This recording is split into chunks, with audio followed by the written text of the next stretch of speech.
Bonjour à tous, et pour cette vidéo, nous allons parler de Héra. Héra est la déesse protectrice des femmes, ainsi que du mariage, mais aussi l'épouse légitime du roi des dieux, Zeus, à côté duquel elle siège. Toutefois, son mari la trompe inlassablement, et sa jalousie se déchaîne sans répit. Les symboles principaux de Héra sont le lys, la vache ainsi que le paon, animal créé par elle-même à cause des infidélités de son mari. Mais ceci est une autre histoire.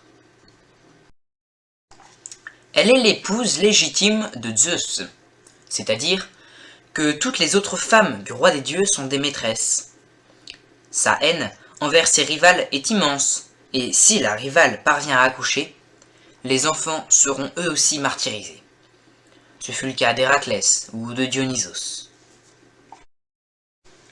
Le nom romain de Héra est Junon.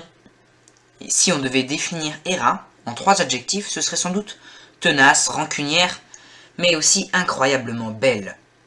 C'est sans doute cette raison qui amena Zeus à l'épouser. Les deux se marièrent dans le lieu sacré des dieux, le jardin des Hespérides, d'où plusieurs histoires sortiront.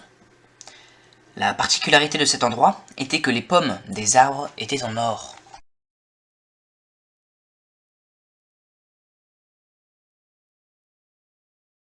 Je vais aussi dans cette vidéo vous parler de Tirésias, qui est un devin, et Zeus et Héra ont une discussion avec lui, ce qui a totalement changé sa vie. Alors il faut savoir que Tirésias, c'est un habitant d'une grande ville de Grèce qui s'appelle Thèbes, et pendant sa jeunesse, il a changé de sexe. Je vais vous expliquer comment.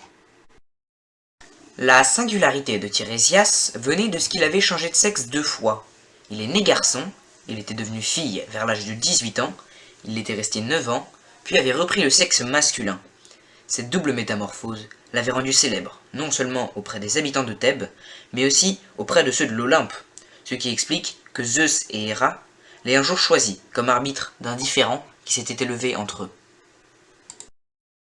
Héra, ayant pour la 100e fois reproché à Zeus ses infidélités conjugales, celui-ci, d'humeur drôle, lui avait répondu que si les hommes et les dieux cherchaient à varier leurs expériences amoureuses, cela venait du fait de ce qu'ils éprouvaient dans l'amour.